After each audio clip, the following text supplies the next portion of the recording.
Welcome to Past Forward, Marston Records, a YouTube channel featuring great piano performances that we have issued. Hello, I'm Ward Marston, and this week I'm not going to play you a great piano performance, but instead something a bit different. This is an interview by the writer and pianist Charles Rosen, speaking about the artistry of Josef Hofmann. Rosen heard Hofmann play many times and is also very familiar with Hofmann's recorded output. And it's a fascinating little talk. This can be heard on our Volume 9 of The Complete Josef Hofmann, which also contains other interviews with people who either heard Hofmann or knew him personally. This is just a taste of our historic catalog, and I hope you'll go to our website to learn more about this recording. Josef Hofmann was the greatest pianist I ever heard. I always thought that when I was 6, and I still think that now. Yeah, I first heard Hofmann play when I was about 7 years old, and I went every year. That was he for me was the great pianist that I idolized, and I still remember lots of details. I remember more details of Hofmann's concerts probably than any other pianist I heard. But the first concert I heard, he did the Mozart A minor rondo. Well, I must have been 7. I remember this very elegant, very beautiful performance. And he also played the G major nocturne of Chopin, which is one of the hardest nocturnes of Chopin. Is all the parallel thirds. He played it in an enormously fast speed, much too fast, of course. I was with somebody who knew him, a pianist called Louis Greenwald, who was a cymbalist accompanist and knew all these people and took me every year. And I said, why is he playing it at that tempo? And Louis said, he can't play it any faster. Hofmann used to do these things like that. He used to play things as a kind of dare.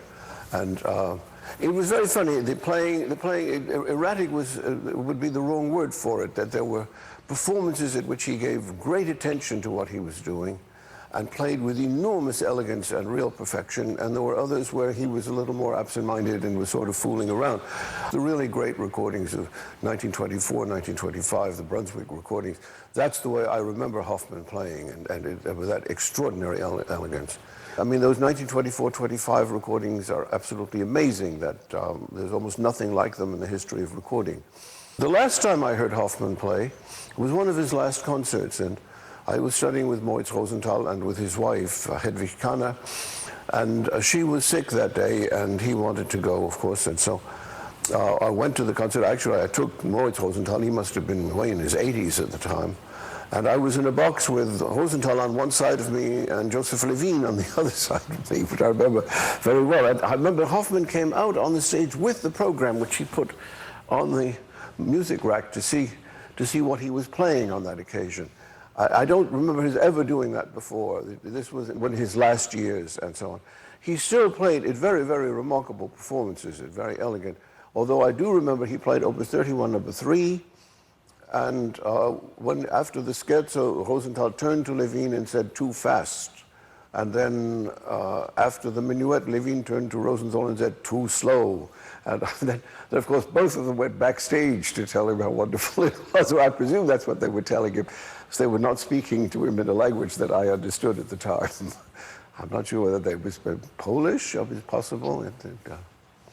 The concert I think I remember best is one at which he played the Reminiscence de Don Juan, the great fantasy on themes from Don Giovanni, and that was a performance that was almost impeccable, and by that time I certainly knew that music very well. It was 1940, and so I really could judge by that time what kind of performance he was giving. And I remember saying to Harold Schoenberg that that was one of the greatest performances I ever heard, and he said, I know about that performance, is that after he walked off the stage, Hofmann said to somebody, that's the first time I've played that piece the way I wanted to. So I was really privileged on that occasion. But I mean, he had an extraordinary repertoire. He had a huge repertoire, all of which I gather he learned before he was 20. And when he was in his 20s, he gave, I think, 20 or 25 concerts in one season without repeating a single piece. But then after that, when Rachmaninoff dedicated the third piano concerto to him, he never learned it. And when they asked him why, he said, too many notes.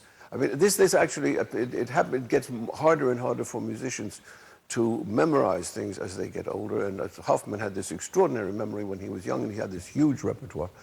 And he played huge amounts of it. People said that in his programs it was rather limited, but that's not true. Did things like the Schumann F-sharp minor sonata and the Beethoven the Hammerklavier. He played all that in public still. And when he was in the good mood for it, it was absolutely extraordinary. He had this extraordinary technique. I mean, that was... By technique, I don't mean just that he hit the right notes or that he played very fast, which he could do. What it was the most extraordinary range of tone color in the history of the piano. I mean, I know of no other pianist who had that extraordinary control of tone color, so that, for example, there are recordings like the Brahms arrangement of the Gavotte from Gluck's Alceste, in which there are 3 levels of sound, and absolutely impeccable. You would think he was playing with 3 hands, or that there were 3 different pianists playing. And he did amazing things in sound effects. There is one recording, the Second Hungarian Rhapsody, where he begins a trill fortissimo and suddenly drops in the middle of the trill to a pianissimo without missing a beat. He did all sorts of things for tone color like that. But they were never gratuitous. It was always very musical.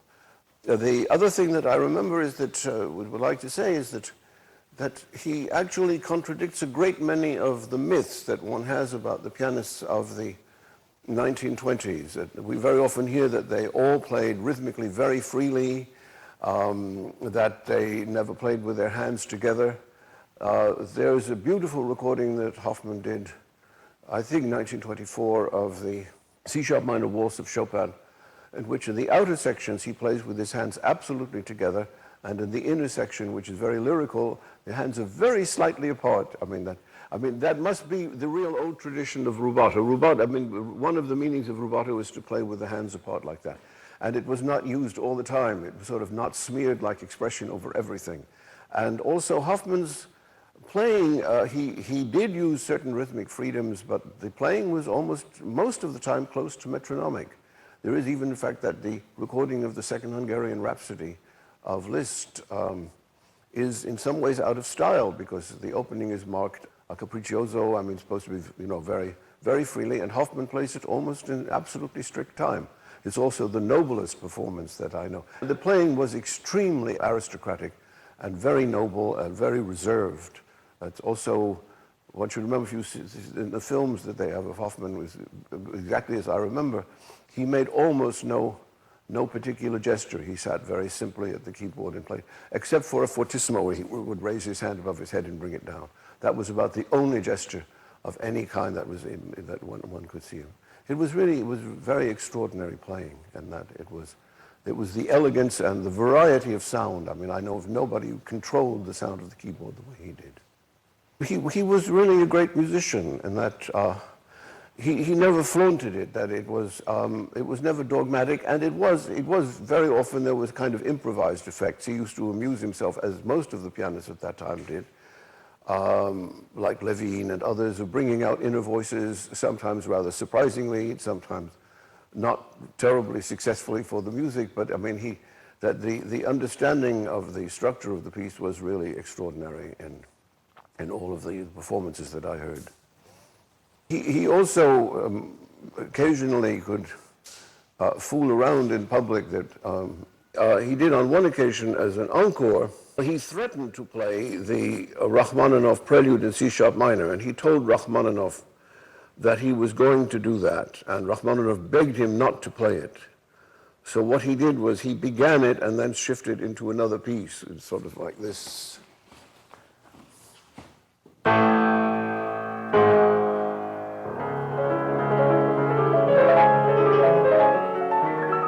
So on that was it certainly was a joke that to do that. I think, I'm not sure if that was the concert at which he played the Chopin B minor sonata. It's possible that was the concert. But I do know a story about that, which is that after Rachmaninoff heard that performance of the B minor sonata, he said, another piece that I have to take out of my repertoire. I mean, Hofmann was enormously admired by, he was the great admiration of all pianists. There was almost no controversy about his playing of his contemporaries. The only pianist I know who really disliked Hofmann's playing was Claudio Arrau, who hated it.